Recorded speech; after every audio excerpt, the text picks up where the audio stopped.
कई देशों से ये कह दिया है कि अब उन्हें अमेरिका या फिर ईरान दोनों में से एक को चुनना होगा और बेहतर यह होगा कि वो ईरान को चुने, क्योंकि खाड़ी से अमेरिका का खेल खत्म हो चुका है और ऐसे में अमेरिका का सबसे बड़ा करियर बैटल ग्रुप सऊदी अरब के करीब पहुंच गया है। ईरान की वार्निंग है कि जिसने भी करियर की मदद की उस पर सिज्जिन मिसाइल से हमला कर दिया जाएगा।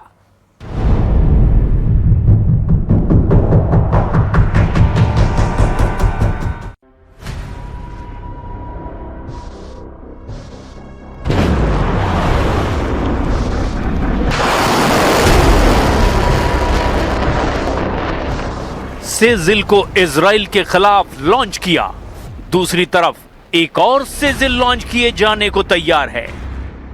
लेकिन इस बार ईरान का टारगेट कुछ अलग है। सेजिल से पहले इजराइल पर वार किया, अब इसका टारगेट बन सकता है सऊदी अरब, क्योंकि ईरान ने अमेरिका को लेकर सऊदी अरब के खिलाफ बहुत बड़ी वार्निंग जारी कर दी है।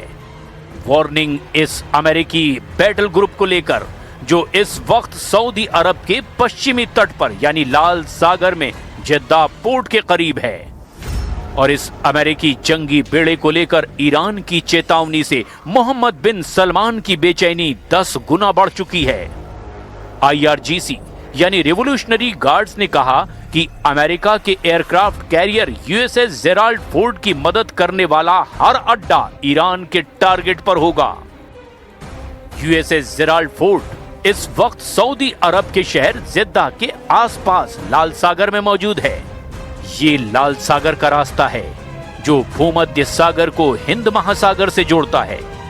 यमन के बाब अल मंदब का गलियारा भी देख लीजिए, जो पश्चिम एशिया का दूसरा बड़ा चोकिंग पॉइंट है। हॉर्मूज की तरह यहां भी अमेरिका और इजरायली जहाजों को खतरा है। चीन से आई एक सैटेलाइट रिपोर्ट बताती है कि अमेरिका का फोर्ड कैरियर अभी सऊदी अरब के तट से 100 किलोमीटर दूर है, लेकिन नेवी के लिए यह फासला ज्यादा नहीं होता। उसे जेद्दा पोर्ट से मदद तो मिल ही सकती है। कुल मिलाकर ईरान पर हमले के लिए अमेरिका के 2 एयरक्राफ्ट कैरियर तैनात हैं। एक है हिंद महासागर में USS अब्राहम लिंकन यानी CVN-72, दूसरा है भूमध्य सागर से होकर लाल सागर में पहुंचा USS जेराल्ड फोर्ड यानी CVN-78, जो 1 लाख टन वाला अमेरिका का सबसे आधुनिक सुपर कैरियर है।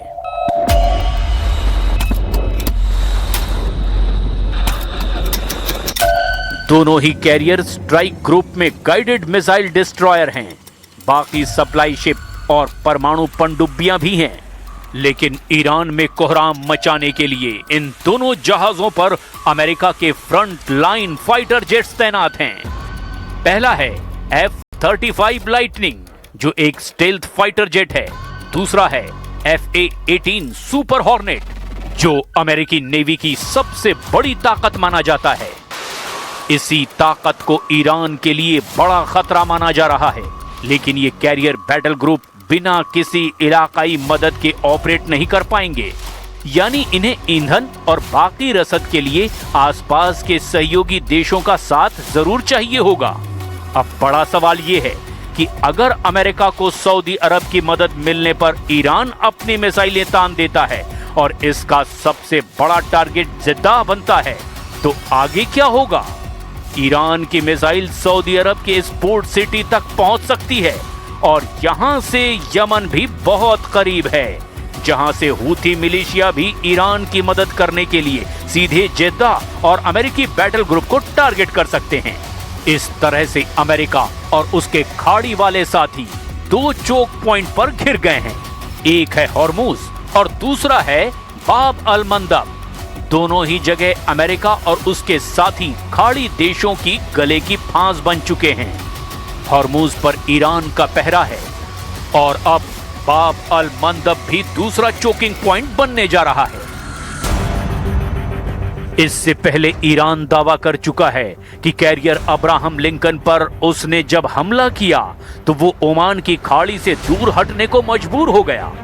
अगर ये बात सच है तो लाल सागर में भी अमेरिका का बेड़ा बहुत ज्यादा अलर्ट रहेगा।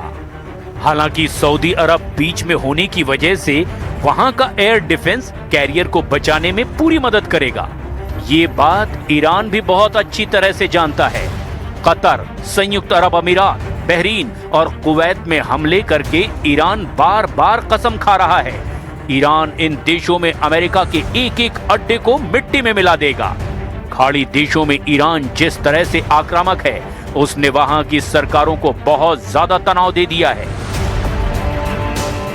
We've borne the brunt of most of the missiles and drone attacks, and it's really quite surprising for us that Iran has taken such an irrational path to fight the Gulf states and act in this quite unlawful, quite unacceptable manner. सबकी नजर इस वक्त Iran की मध्यम दूरी तक मार करने वाली मिसाइलों पर है। ये मिसाइलें अब तक इजराइल के शहरों पर फट रही हैं, वहां के सैन्य अड्डों को टारगेट कर रही हैं। तेल अवीव और हाइफा में कई ऐसी जगहों पर मिसाइल गिरी है जिसके बारे में तो नेतन्याहू ने भी नहीं सोचा था। ईरान के विदेश मंत्री ने कहा है कि इस युद्ध को अंत तक ले जाएंगे। अमेरिका और इजराइल की हार तय है और ईरान सीज फायर बिल्कुल नहीं चाहता। ईरान के इन तेवरों ने खाड़ी देशों को बहुत ज्यादा परेशान कर दिया है, क्योंकि जो अरब देश अब तक अमेरिका को अपनी सुरक्षा की गारंटी मानते थे और जिन्होंने अमेरिकी सेना को अपनी जमीन पर अड्डे बनाने दिए, वो इस जंग में बुरी तरह फंस चुके हैं। Quite the contrary. Our relationship with the US is a long-standing strategic partnership. It's a partnership that doesn't falter in moments of crisis, but has been built on decades of trust and mutual respect. We've been long-standing partners of the US, long-standing partners of Australia as well. And this doesn't deter us because we're also a resilient bunch and we don't take to trying to being bullied around either. Iran का युद्ध लंबा चलने वाला है। Iran की सेना अब ये युद्ध ट्रंप और नेतन्याहू को पूरी तरह थकाने के लिए लड़ रही है और इसमें उनकी खतरनाक मिसाइल सबसे बड़ी भूमिका अदा कर रही है। अभी तक ईरान ने कौन कौन सी मिसाइलों से इजराइल पर अटैक किया है, ये भी देखिए। ईरान की मिसाइल खुर्रम शहर, रेंज 2000 से 3000 किलोमीटर तक।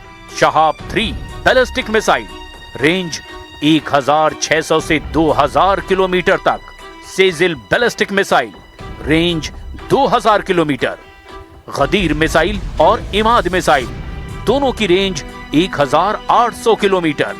जून 2025 में हुए युद्ध के बाद ईरान ने अपनी मिसाइल ताकत को फिर से बढ़ाया है, उन्हें और ज्यादा खतरनाक बनाया है। ईरान ने ऐसी मिसाइल तैयार की है जो इजराइल और अमेरिका के अड्डों को ध्यान में रखकर बनाई गई है। इनमें सबसे खतरनाक ईरान की 3 नई मिसाइल हैं जो तेज हैं और इजराइल के रडार सिस्टम को चकमा देना जानती हैं। ईरान की फतह हाइपरसोनिक मिसाइल, रेंज करीब 1500 किलोमीटर। ईरान की हज कासिम मिसाइल, जिसकी रेंज भी 1500 किलोमीटर के आसपास है। ईरान की खैबर शिकन मिसाइल भी इजराइल को अपनी रेंज में रखती है। कुल मिलाकर ईरान के पास 8 तरह की मिसाइल बड़ी खास मिसाइल हैं जो इजराइल के एक एक इंच को कवर करती हैं। ईरान के टारगेट पर इस वक्त इजराइल के कम से कम 25 ठिकाने हैं। इनमें परमाणु अड्डे भी हैं, इनमें मिलिट्री बेस भी हैं और साथ में खाड़ी में अमेरिका के अड्डे भी हैं जिन पर बमबारी जारी है। ईरान के इन हमलों ने यूएई को काफी संकट में डाल दिया है।